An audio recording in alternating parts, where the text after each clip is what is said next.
So hey and I'm fans. The series name is What If Ndo Got Harem with Wonder Woman. So let's start the series. Inari Kaiser was already exhausted at 13 from all the labor he had to perform to provide for his mother and, more significantly, his grandfather. But he aspired to be a mature young man. He had been an apprentice to his grandfather when he first came back to Wave Country. Wave was so successful that Inari's grandfather traveled to Capital City in the Land of Fire with the intention of purchasing their little construction company. This would allow them to grow and attempt to attract more business to Wave, which would further boost their economic growth. In order for everyone who could make a decent life to do so, he also wished to assist the small nation in expanding its commerce. For Yuzi Industries, a business that apparently enjoyed making investments in the local population, they had constructed some amazing hotels and resorts, and Wave Country was already rapidly gaining popularity as a vacation destination, something they had never considered before. They still needed to expand their horizons, though, as they couldn't and shouldn't depend on a single big business that most likely just happened to come across them. The city was nothing like his little village Walltown. Even with all the expansion the city made, Irani's town looked like a tiny model, and even Wave's largest towns were small compared to this city, and he had never seen so many people in one place. Heck, he had never seen so many cars in one place before. Inari had seen plenty of bison or horse-drawn carriages and the likes before, but never so many cars. In fact, he wasn't sure whether Wave had any cars, since most people stayed by the coast when visiting and arrived by ship, and Wave wasn't the largest place around. Ninja troops tended to take carriages anywhere because they were safer and easier during longer trips across country, especially where proper roads haven't been built and new railway infrastructure was still quite young. But Yuzi Industries were hiring lots of people to lay down new tracks for long-distance trains that would hopefully make life easier, as they would take people to new towns and cities that weren't rich enough like Hyde Ninja Village or Capital City to build their own tracks. Capital City in the Land of Fire was amazing and was perhaps the biggest city ever. Inari didn't know that for certain, as he hadn't been to any other city before, but he loved the place already. The city had massive buildings reaching into the sky higher and higher. The closer to the central business hubs you went, with the Yuzi Industries building towering over them all. They had only been in town for around 3 weeks. And Inari hadn't expected to be recruited into going to high school, as he thought he would continue working with his grandfather, but apparently it was a new mandatory requirement for kids these days living in Fire Country to attend normal school, and ninja schools were no longer accepting students under a certain age, but school was paid for with taxed funds, so they didn't have to pay for more than his uniforms and books and other necessary supplies and lunches. They got taught the basic ninja talents that they would teach the kids at the academies anyway, if you chose to learn them in gym classes. With a sigh, Inari bid farewell to several new friends who were heading home on his second day of school. A nice walk during the day was refreshing because their school was close enough that they didn't need to ride the bus. Although he liked his new pals, he found it bothersome that there were so many other kids around, because it was more harder to interact with girls. With a smile on his face, Inari left school to go home, where his mother would be met at their new apartment. Because they weren't utilizing it and it may help them pay their rent, they would be renting out their much larger home for the next few years. When he realized he was lost and had most likely taken the wrong way someplace, he frowned and stopped walking home. Everything smelled so delicious that he was unable to choose what to eat for a snack before leaving for home. He had arrived at a sizable, crowded food court area that went into the neighborhood shopping district. Maybe he was overcome by his hunger. Because there were a few heroes in the city, it was safe from ninjas and other villains. Although it was regrettable that no one had seen Superman in 3 years, that would have been an incredible sight to witness. He had also only seen a few newspaper photos of the heroes. It was a wonder to Inari, who had never seen this area of the commercial district before. The next time, it must be very close to home, so he would have to invite his grandfather and mother. But when Inari bumped into someone who believed he should be a monster, he stumbled backwards and almost dropped his school satchel from his right shoulder. He was at least an inch over 6 feet tall, with clean-cut blonde hair, sparkling blue eyes, and a deep blue suit with a white shirt, with the top few buttons undone. His eyes widened as he looked up. A woman who looked to be in her mid-20s exclaimed, "Ndo-sama." She was really older than the blonde male who looked to be in his early 20s. She had red-framed glasses over her green eyes, long carmine red hair tied back to her shoulders, and was wearing a blue business suit with a white shirt. "Please, sir, don't rush off like that," she replied. "Don't be such a stick in the mud, Ndo girlfriend-chan," he said with a smile. "Let's just grab something to eat and then head back to the office," he said. She began, "But what if," but he ignored her and turned his curious face to the small child by his side, so she groaned and left. "Inari-chan," cried Ndo with a dazzling smile, and he almost split the youngster in two as he gathered him for a massive embrace before letting him go. His eyes swept over the boy's outfit. "Damn, look at you, buddy, all grown up, well, kinder, going to school and everything," he muttered. He looked for them but couldn't find them, so he inquired, "How's your mother and grandfather?" "Gee, grandpa is at work and mum's at home," he said with a grin on his face. "I just finished school for the day and I think I took a wrong turn. We've only been here for a few weeks. I was just going to grab a snack before finding my way home." Ndo took the child happily across the pavilion where a massive restaurant was set up and he smiled and said, "Awesome. Come on, I'll buy you some ramen. Ichiraku ramen is the best." Ndo found them a table by the window inside the restaurant, which was nearly packed both inside and out. "Okay," the Ndo girlfriend moaned, staying on her feet. She asked, "You want your usual, Ndo-sama?" And he smiled in response. Then she asked, "And you, Inari-chan?" With her cold green eyes turned to Inari. Inari, startled, timidly and frantically snatched up the menu and looked it over. He whispered, A beef bowl," gesturing to the enticing small photograph beside it. She responded, "I'll bring you some soda too, and I suppose you would like a beer, Ndo-sama?" "You know it," he remarked with a smile, and she shook her head before heading to the table to place their order. "Don't mind my older cousin, Ndo girlfriend is a good girl, she just worries a little too much sometimes," she said. "Are you on a ninja mission or something?" Inari said, seeming excited by the prospect. Ndo laughed and shook his head, saying, "Nope, dude, I'm not a ninja anymore, I resigned about 4.5 years ago. I've been so busy with a few new things here and there and going to be meeting with some film starlet next week as she is going to be taken to location for a new role on one of my new ships, so I thought it would be fun to meet an actual film star and get to have a little fun," he said, sheepishly counting the numbers in his mentally. Inari said, "I think that's cool and everything, but what about your dream of being headmaster?" With a puzzled look before becoming even more shocked. "According to No, I had a new dream take its place. I dreamed bigger, anyway. I kind of have family members who have had the job. It kind of turned out to be overrated."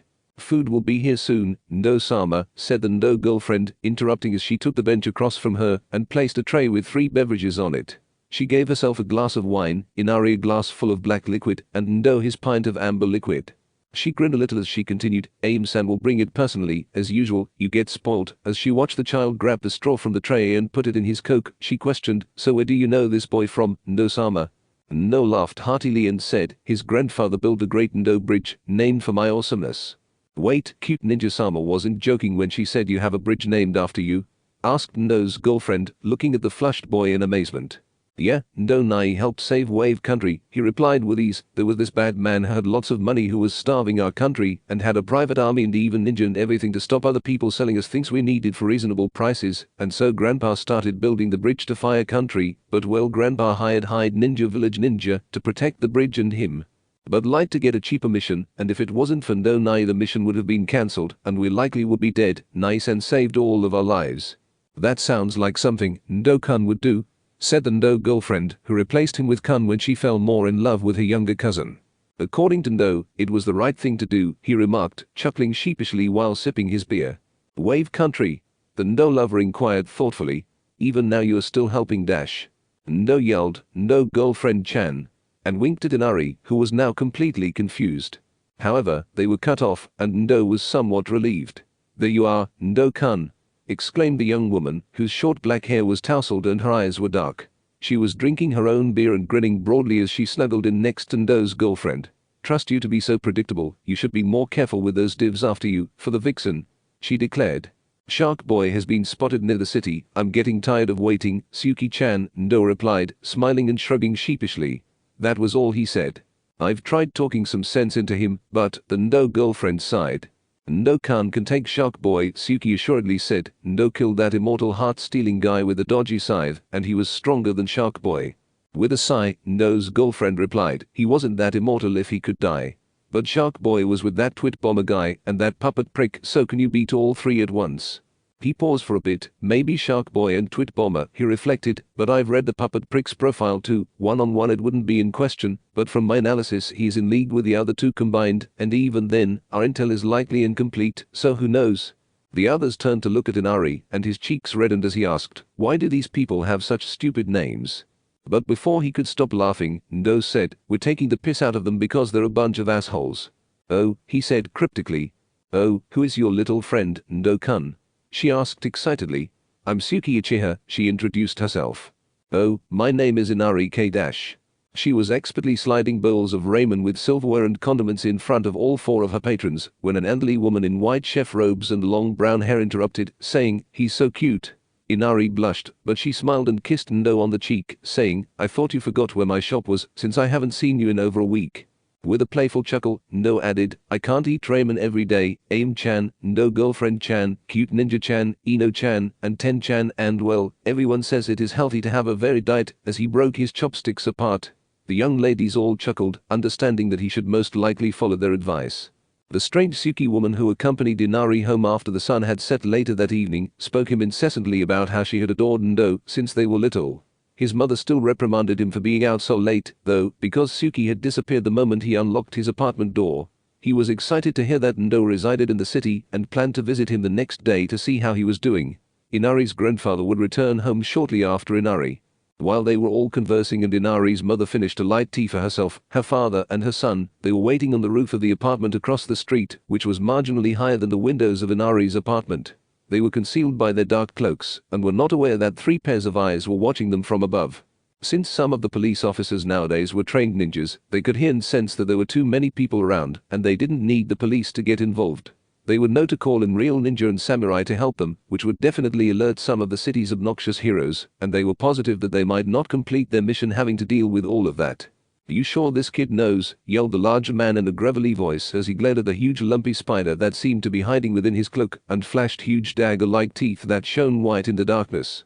"Yes," came the hurried reply. "The boy met with they seemed close, will leave his guards to protect the boy to retrieve him unharmed, is not like most ninja, he actually cares. This is what we call the easy part." "Oh, and you think there's going to be a hard part?" inquired the last man, who sounded quite upbeat and seemed more typical than his friends. "Do you think that he would send all 3 of us if he thought would be that simple to overcome?" demanded the large, bumpy, spider-like man with a rattly voice. "He is in league with our power, has already killed some of ours, and we should not try to convince ourselves that it was some kind of fluke," he said. "He will kill us if we don't take this seriously. Additionally, he has several extremely strong and dangerous allies. No Papa Namikaze, his father, triumph against death. The headmaster, Case headmaster, Rai headmaster, Fire Country and Wind never even thought about allying with Lightning, and he is accompanied by 2 powerful sorceresses. Fire Country has now acquired the tiny autonomous nation of Waterfalls after our last strike destroyed all of their infrastructure to get at that bitch. That was only the interference of the Hyde Ninja Village. Annoying, and that now gives Fire Authority over to Kigaka, giving the 7th Ales protection and better training than Waterfall could ever offer, and that gives our enemies the power of 5 of the Jinchuriki. The blasted-tailed beasts has to be taken out, or we'll never get hold of the other beasts, but if we do not die by S hands, we shall not just be regular S-class missing nin. But we will be missing nin with some of the most powerful and dangerous ninja in the world, actively hunting us till our deaths. Maybe some of the heroes will be too. Nobody knows the true extent of S friends list." The upbeat one responded with a shocking lack of concern. "You worry too much. They haven't caught us yet. Anyway, listen, it has gotten quiet and I need to liven the place up with my art." He grinned when he was lifted to his feet and saw that they were all standing on top of a large clay bird. The horrible part came when the man's lips were on his palms and they started eating the clay. He giggled even more when he reached into pouches on either side of his legs and took out some clay. As the clay bird lifted their comrade high and his hood blew off, the other 2 men jumped clear and went back to their roof. They saw that their ally looked young, with blonde hair falling into his right eye and tied back into a ponytail. The gravelly-voiced man's hood was pulled down to reveal rough deep blue hair, spiked high, grey skin, and a shark-like face with threatening teeth. "He knows not to blow the kid up, right?" said he. There were 2 long deep-colored arrows, one in each hand, extending up to the base through their mouths and out the rear, with rounded heads and a blinking blue light with blood splatter, and he was clearly confused as he brought his hands to his face. The other started to say he should dash, but stopped when the blonde's delighted, gentle laughter suddenly ceased. Before a 3rd arrow hit between his eyes and sliced through what should have been a forehead protection, the blonde fell to his knees on his clay bird in astonishment and shouted in fear and panic for less than a second. His 2 companions could only watch in disbelief as he collapsed to his left and flopped off the clay construct. On the 4th flicker of the light, it occurred. The blonde man's hands were reduced to bloody stumps up to his wrists because of the powerful blue flash of heat, which was so intense that the wounds were almost entirely cauterized as the light faded. The shark-like guy could only mumble, "Oh fuck," as he surveyed the silent black rooftop in dread. Then, from under his cloak, he drew a massive sword that resembled shark fins and slashed an arrow away with it. But the arrow tip fled bright white as it slid away, and he and his surviving colleague had to scream in agony as they retreated, trying to blink the spots from their eyes. 3 arrows had pierced the clay bird at some point, draining its energy, and chakra was leaking out behind them like blue steam. The clay bird was slowly disintegrating. Wait the, exclaimed the spider creature, but the two missing nin both dodged and weaved to save themselves from being struck by any clay that could still have any explosive force. When huge slabs and patches of clay hit the rooftops and showed themselves to be dormant, the shark man and his spider buddy were almost back to back. They looked around for whoever had made the decision to murder them.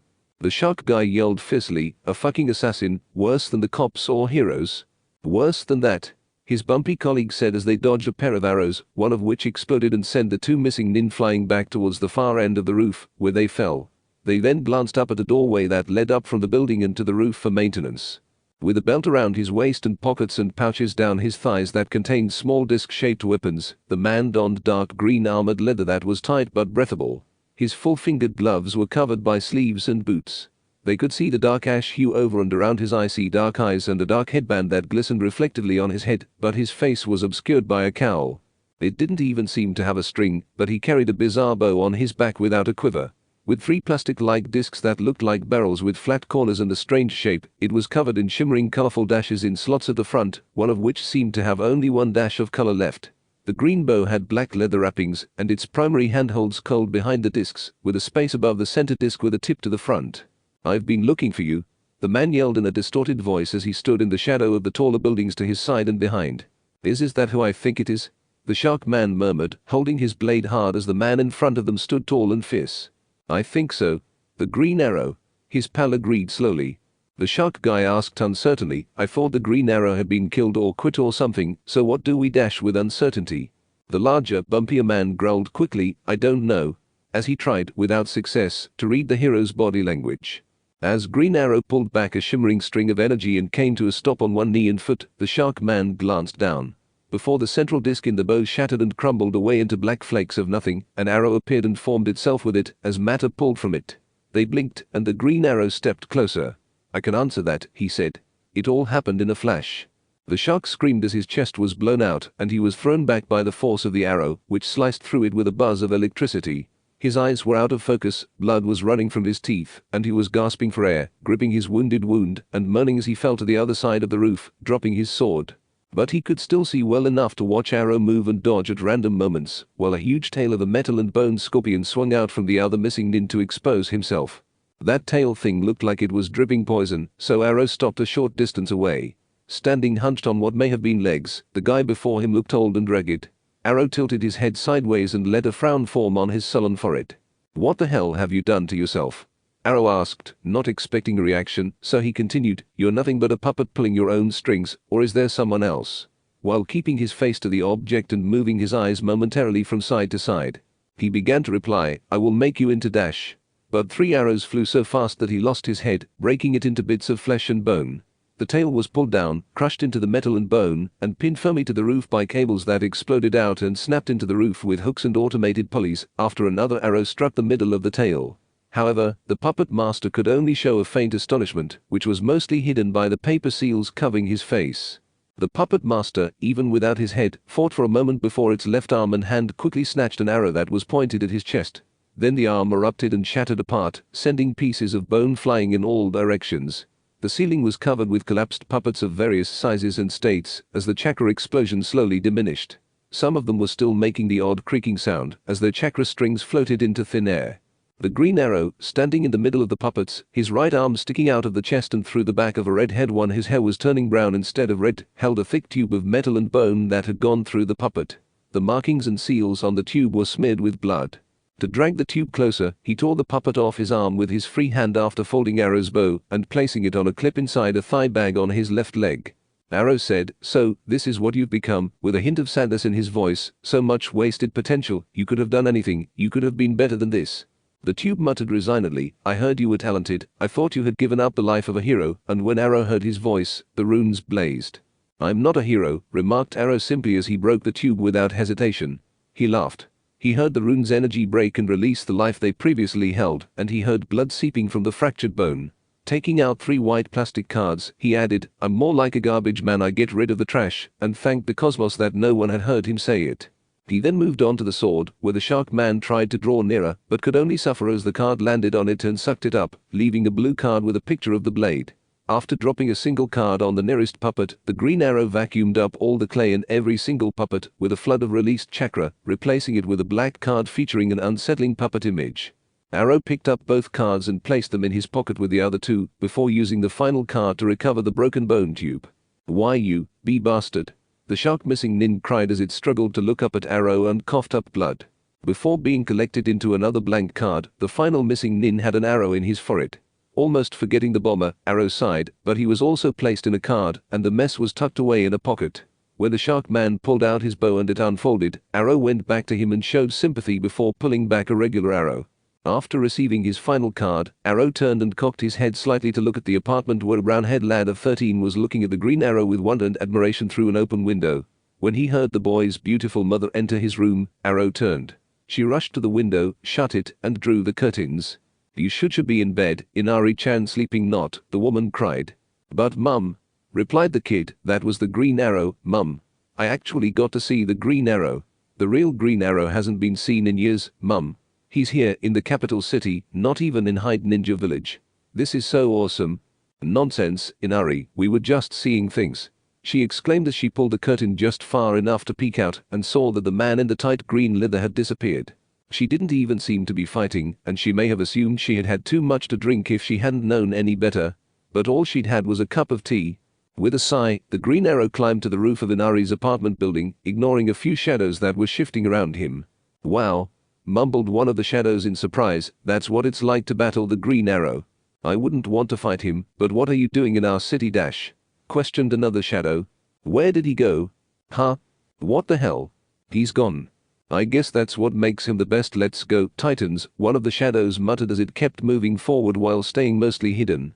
The others screamed, "Right," and fled as the leader groaned on the roof. "I'll have to find Sensei and tell him about this," he whispered to himself before vanishing as well. Ndo's friend could understand why Namikaze, also known as Ndo, decided to preserve his mother's name, since Ndo had already completed a lot of paperwork and given his company the name Muzi Industries. Ichiha, a Ndo friend, was preoccupied with the competition at the start of this whole episode. The Chunin exam wasn't what he had anticipated, but since so much had changed in the preceding 5 years, it marked the start of everything for him, his annoying rival changing. Since he had never given it any attention before, Ndo's friend sighed in frustration, unable to articulate his ideas about how the world would change. Since he no longer had the city to watch over with everyday irritations, the headmaster had to deal with military and military policing concerns. He had to brood between training sessions, but he was positive that the change happened, but nothing significant, but many tiny things did. In fact, Hyde Ninja community had a civilian mayor who had been slapping a lot of jerks in the back, which made the community friendlier. With his own lawyers, Ndo's friend submitted his testimony against 6th headmaster, thankful that he didn't have to confront it directly. He never bothered to attend the trial of the crazy morons. He appreciated the new changes so much that he even stopped that jerk sensei from bothering him. That headmaster and the 6th were probably still in prison, where they should stay for the next 5 or so years. If they had a sensei who wasn't favoring one student over another, he and his colleagues might have become legends of a different sort than they are today. The Ndo friend was dismayed to learn that 6th's headmaster had been preventing him from moving forward, not intentionally, but by preventing his friends from moving forward. They were easily defeated today without the help of that jerk. As the sensei of his teams, or as the sensei of his Ndo friends, the 6th headmaster was a poor sensei. The 6th headmaster, however, was likewise a terrible person. He was aware of Ndo's identity, but was unable to find it in himself to show concern for his own sensei's kid. 6th headmaster was a lot worse as a man than a phony sensei. Fortunately, however, things improved, and even Ndo's friend realized that he should have followed a different path from the beginning. Instead, Ndo was the first. After Kiba replaced Ndo on the team, nothing felt the same or right. A friend of Ndo realized that this was because Ndo had been a better comrade, and that the 6th headmaster was the cause of all the problems, because he was a terrible teacher. When the Ndo friend learned that Sakura had a side sensei, and that she had improved so far that she seemed to be a natural and held back, she was astonished. Although Sakura enjoyed having that strange snake lady as her teacher, she worked hard for her position of leadership despite her talent. Kiba spent most of his time with his family learning how to use his dog and pee up trees, or whatever his clan did to improve at it, but his Ndo companion didn't care what Kiba did. Kiba was a bit of a dick, and dogs naturally liked that kind of stuff, so he had heard that Ndo was more regarded by Kiba's clan dogs than Kiba. However, that probably didn't signify much. The other two simply departed for their own training, but in the end, it left Ndo's comrade in the demonic clutches of the 6th head teacher. This Uchiha, ironically, would have been more like Ndo than his friend, because not all Uchiha brooded, as his unpleasant sister demonstrated when she grinned strangely, and Ndo friend assumed that she did it intentionally to upset him and violate good Uchiha etiquette. Because he had some sort of relationship to his old teammate who was a Uchiha, the silver-haired Cyclops seemed to mean a lot to the Ndo friend. But their joke father had attempted to have her killed by their own brother, so their Ndo pal couldn't blame her for not respecting any Uchiha traditions. Despite how embarrassing his strange sister was, he was glad she was still alive and avoided her. Despite his strong suspicion that she was having an affair with Ndo, he felt better the less he thought about it. He made an effort to persuade her to work for him and be a good Uchiha, but he secretly reminded himself that Ndo had already bought her off with rainbows and candy. To return to the sixth headmaster, he was consistently oblivious to the needs of the squad and his Ndo comrade. Ironically, the sixth headmaster seemed to believe that teamwork was so crucial that it was a prerequisite for his test, while Ndo's friend was the one who was worried about something so emotive that the world should be dying or something when they first met. Ndo Buddy sighed as he looked down at the city. Although not much had changed since slavery and forced labor were outlawed, there was a discernible decrease in crime, and everything appeared to be much nicer and cleaner. However, if Ndo and his friend hadn't hired a large number of people and been ready to teach and help liberated slaves get used to life in freedom, things might have gone badly. However, it was challenging for slave owners and dealers to leave the country. Some slavers managed to flee with legally freed slaves, but regrettably, the majority attempted to flee to wind or lightning. They were now Fire's principal trading partners and had approved numerous important peace treaties in the past. Since much of the previously heinous criminal activity quickly moved underground and became much more covert after the headmaster relinquished power and the papers were signed, which had a detrimental effect on their bottom lines, it wasn't really accurate to say that crime had decreased in Hyde Ninja Village, even by the narrowest of margins. However, those who made a career as criminals were not likely to abruptly alter their tactics. Although it wasn't the tallest building in Hyde Ninja Village that belonged to Uchiha Enterprises on the opposite side of the city, deeper within the concrete jungle, Ndo's friend had climbed up onto one of the tallest buildings in the office district because it had a nice view of the lake and farther towards the forest that led out of the city's cesspool. In a strange way, it was lovely. In the park, Ndo's friend's head was free to see the sunset while he and his mother were feeding the ducks across the pond. As it reflected and poured across the lake, the sun was falling under the lake, casting gold and orange hues over the city. It cast shadows on the ships and boats, while rainbows from the rain earlier in the day swirled and shimmered, reflecting across the puddles in the city streets and lower rooftops. He had to hurry because his new armor was a touch tight around the shoulders. As he stretched some kinks in his muscles and felt the black bat-like body armor feel taut, his cloak blew back in the breeze. There was still the smell of the rainy day. Itachi was a former ninja and a recent academy graduate, yet he did what his mother said and went to the park with them. Recalling those enjoyable times when he had played with Suki and his Ndo companion was strange. Even in those days, his father would call the other kids commoners, but his mother's charming smile allowed him to play with them. However, Suki always found it easier to make friends than he did, so he played alone most of the time. Despite the pain of the concept, the friend understood it was time to let go. He saw Ndo for the first time at the park. They were both very little children, and Ndo had been alone himself. He made unsuccessful attempts to make friends and play with the other kids. A buddy of Ndo recalled how dejected Ndo appeared when the parents of the other kids dragged them away and teased the young blonde youngster.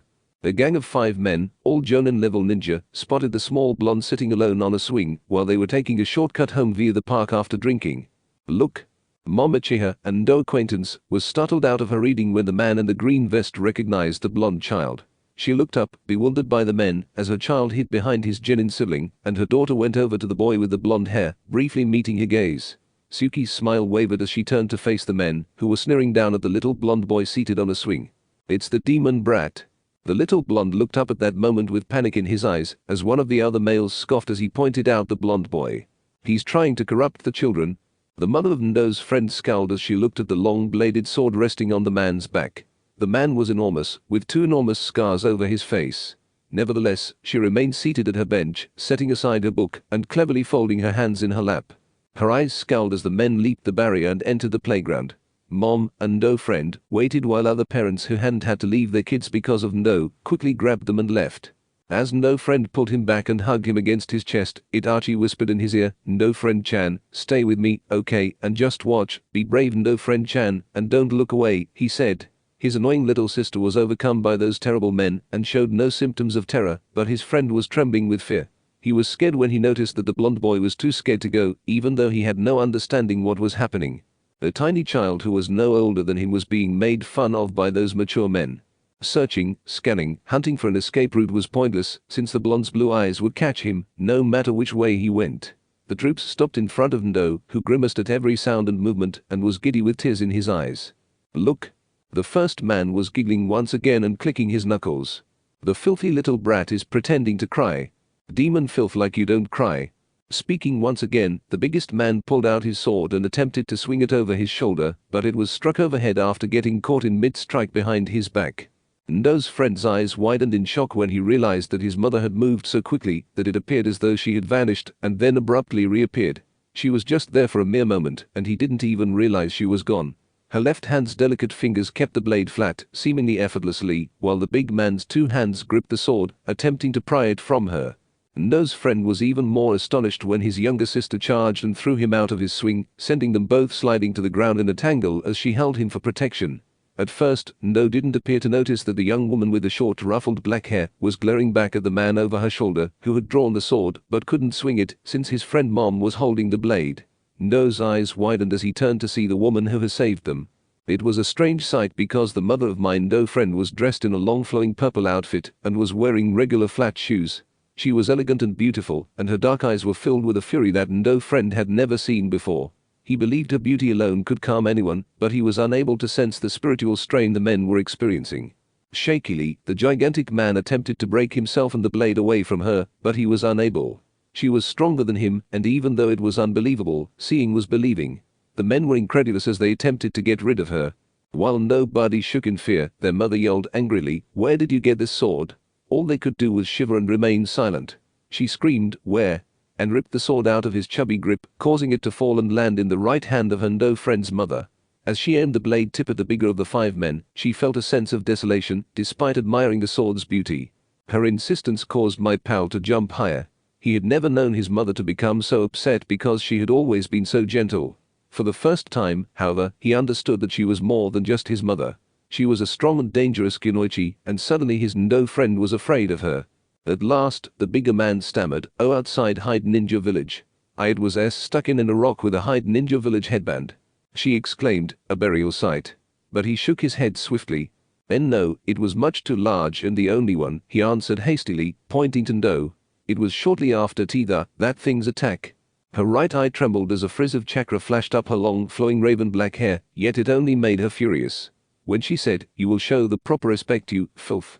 His friend was even more shocked because he knew his mother was always kind to everyone, including the hired workers. The five men understood the danger and retreated, saying, "It's only our demon, and that sword belongs to me." With a sneer, the mother of the Ndo friend flipped the long ninjato into a stabbing grip. It was silver, fashionable and practical, but it was filthy since the man had clearly never looked at it. It featured a white wrapped handle, an orange ribbon hanging on the end that was wrapped to the hilt, and a gold coin attached in a spiral pattern. When she gave the order, the sun's rays glowed on the silver hilt, which shimmered down the blade to the tip like lake waves.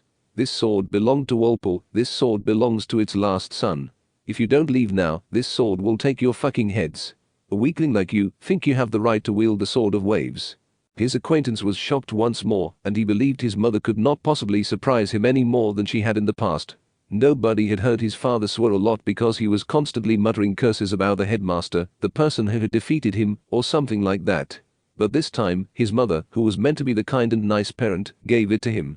She took him out for ice cream or cookies, while his father made his friend work out every second. "The sword is mine now," the biggest guy said unexpectedly, as though he had just realized how valuable the blade was. "Maybe after I get the council to have it returned, I'll find the demon brat and kill him with it dash." His companion had not been watching at the moment, so he turned to see Ndo and his sister. Specifically, he saw Suki sitting on Ndo's lap, holding him close, and taking liberties. Ndo displayed a mix of optimism and anxiety, but when he watched the blonde boy's blue eyes widen in surprise, and Suki's lips open in astonished awe, as they both turned to face Ndo's friend Mama Uchiha, he nearly fainted. The giant remained motionless, his eyes as though the light had been extinguished, and he looked on in despair. A tiny scarlet line emerged over the big figure's neck, and it fell to its knees. His head fell off his neck and slammed onto the floor, causing his body to sag. The mother of the Ndo friend glanced to the four other men, who were staring at her in terror. She yelled, "He broke the third's law." Before they could leave again when they all realized they had repeatedly broken the law in front of her. After that, Suki and Ndo became close friends after the mother of Ndo's buddy was happy to welcome her to play with Ndo. She also brought her friend Ndo, but he wouldn't play with the stupid kid. He felt horrible for not joining Suki and Ndo in their activities, and he was irritated by how much pleasure they were having. However, everything ended even for Suki and Ndo when Itachi rescued Suki from their father's decision to discard her. After that, everything went wrong, and a week later, Itachi destroyed the clan, though he was unaware of what had happened. Itachi, Suki, and Ndo's friend would have to learn. When Ndo's friend claimed to be someone else, he was compelled to admit that he knew his brother and that his revenge kick would not help them. He was now convinced that he would give in if his brother was responsible for the murders of innocent clan members who weren't ninja, weren't involved in the coup, or weren't supposed to be. Although his friend acknowledged Ndo's strength, he could relate to any child who suppresses memories. Ndo appeared to remember Suki before she and her group of twit villainesses attempted to coerce him and cute ninja Hyuga into joining them. He shook his head at the idea when he got home to his large-style house, which was hidden beneath it with many secrets he had kept. It had been his refuge from the world for many years. They had computers, but this one was on a whole new level that could help him fight crime and significantly speed up digital advancements. Since his pal was certain that Ndo had a lot of lost tech as well, he didn't want to fall behind. However, he was unable to give it much thought at the moment because the world needed to grow and progress, so he hired a lot of people to work for him and carry out the research into missing technology, much like Ndo would. The green arrow has been on Ndo's mind for a while now. He couldn't understand how one person could change so much just by dressing up and attacking other people. It was odd. To the extent that the Ndo friend himself got to work, it was clear that arrow had encouraged others to follow suit, and it was quite effective. During his time in Hyde Ninja Village, Ndo seemed to appreciate his fangirls, so maybe he should have learned from him. The fact that Ndo's friend had seen the blonde boy genuinely interacting with them or taking advantage of them didn't seem to concern them. The fan clubs of Speedy and the Green Arrow had become larger than his Ndo friends, and not Batman's, despite the fact that they hadn't been seen in years. Everyone was positive that Artemis was Speedy in a different costume, so they didn't have to leave their fan groups. Since Arrow was beneficial after all, his friend Ndo wanted to know more about his motivation, but he was unable to approach 6th Headmaster because he was either in jail or possibly on probation. But his Ndo friend hadn't given a damn as long as the 6th Headmaster wasn't harassing him. Ironically, it was funny that the silver-haired man had been feuding with the archer when he wasn't being like a jerk toward Ndo, but the 6th Headmaster didn't ever need to know about it because he had no one else with whom to discuss such matters. As a great detective, Ndo's friend was expected to apply his intellect, therefore he had to discover the answer on his own. But he frowned, wondering what the strange witch would have to say. It would be odd to stop by Capital for a drink without a purpose or anything like that, even though he could acknowledge that Ndo could have been a great buddy if everything had gone according to plan and he had permitted himself to play with Ndo and Suki. Since she was also intrigued and might have made progress, Ndo's buddy had heard that the witch had been saved by the Green Arrow and had traveled to Hyde Ninja Village. The Ndo friend felt all of his rage drain away as he slumped back in his chair. Itachi just disappeared from his mind, even when he attempted to think about it. Their mother would never have been hurt by Itachi. Their mother was still looking for that secret, and the headmasters had all contributed in some tiny manner to the investigation. Their father, yes, of course, Itachi probably wouldn't have hesitated since he was a dick, wouldn't have hesitated. If something happened wrong, though, it was hidden deep, and he and his brother decided to work together to find the truth. Suki vowed to keep her eyes and ears alert, but she didn't really care. It was ridiculous since, in reality, the Ndo buddy had ceased being furious years ago, but for so long, the public, educators, and supporters accepted and promoted it. He was starting to suspect that the town had a secret that made him that jerk, but how could he find out what was going on? He now only wanted the truth because everything had altered so drastically, and he would take it to the appropriate place when he discovered it. He was unconcerned that the city put an end to the coup and slaughtered the participants. They were traitors, and not for any admirable purpose, but rather because they believed they should be in power, which probably led to a lot of deaths, both civil and otherwise. For a few minutes, Ndo buddy slouched and stroked his ruffled black hair, while he drew his cowl back and down to dangle around his shoulders. Then, he felt someone close by and turned to his right. She was slender and pretty, with a grin on her lips, bright ginger hair pinned up, and cold black eyes. She was dressed in blue shorts and a top, white sneakers, and an unbuttoned black hoodie. Since Mogi was a few years younger than him and had recently graduated from the academy that year, Ndo's friend was positive that it was okay to check her out, because he did care about her and she always looked well. First of all, they were very mismatched, and secondly, Mogi was his student, so she was always asking him to go out and enjoy himself, and to stop thinking about his pupil that way. "You're not done for the evening, are you, sensei?" she quipped. "It's still pretty early, and I was just about to get changed. I could always call on Artemis and Dash." "No," said Ndo buddy coolly, interrupting her. I was just conducting some reconnaissance when I discovered some Joker's men at the docks, and you know that trouble is inevitable when they're involved. Maybe we should get some backup from the League Dash. Do I ever agree to that? He asked, towering over her. Just the once for a one-off deal with Super Dash, Moby said, pouting and smiling brightly.